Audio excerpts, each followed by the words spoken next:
आप भी आ जाओ।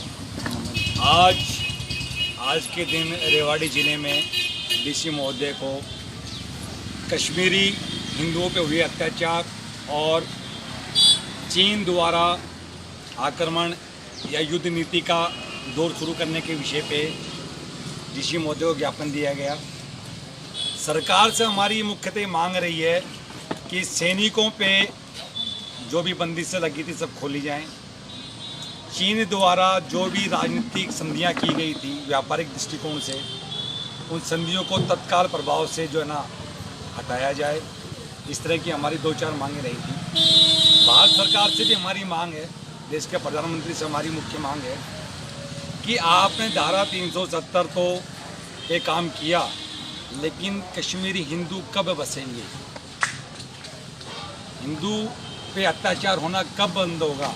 आज भी JNK में हिंदुओं पे अत्याचार हो रहा है। कुछ समय की पहले की बात है, कुछ दिन पहले की बात है, अजय पंडिता की हत्या हुई। देश में हिंदू हमारे सोए हुए हैं। भाजपा सरकार आ गई तो क्या हिंदुत्व सरकार आ गई? ये हिंदुओं ने मान लिया, जबकि मानना उचित नहीं है। सरकार कोई भी हो, हम हिंदू हमेशा जागृत रहेंगे। हिंदुओं पे जहाँ जहाँ अत्याचार होगा हम उसका विरोध करेंगे। आप मेवात के विषय में चुप रहे, हरियाणा में भाजपा की सरकार है, मेवात के विषय में देख लीजिए। विश्व हिंदू परिषद की एक डेलीगेटेड टोली गई थी, जिन्होंने अपना समीक्षा करके और समीक्षा को सरकार के सामने रख दिया। 108, 103 गाँवों में हिंदू विहीन गांव हो चुके हैं। अब इस पर सरकार क्या करेगी? ये सरकार से हमारी मांग है। मेवात के अंदर हिंदू अल्पसंख्यक हो गए हैं, अल्पसंख्यक हो चुके हैं। कई गांवों में हिंदू हैं ही नहीं, और जिन गांवों में थोड़े बहुत हिंदू बचे हुए हैं वो हिंदू भी अपना अपना क्षेत्र छोड़ के दूसरे क्षेत्रों में जा रहे हैं। और हम कहते हैं हिंदू सरकार आ गई है, हम हिंदू सब खुश हो रहे हैं, हिंदू सरकार आ गई है। ऐसा क्यों? हरियाणा में भाजपा सरकार, केंद्र में भाजपा सरकार, फिर भी हिंदुस्तान में कौन सा क्षेत्र है जहाँ हिंदुओं पे अत्याचार नहीं हो रहा? हिंदुओं पे अत्याचार कहीं बंद हुआ है तो मुझे बताइए ना कि हिंदुओं पे वहां अत्याचार बंद हुआ है। ऐसा क्यों है?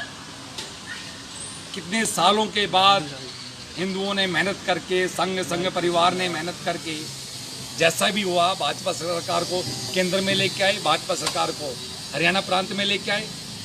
उससे हिंदुओं का फायदा क्या हुआ है? हिंदू कायर हो गए भाजपा सरकार आने के बाद।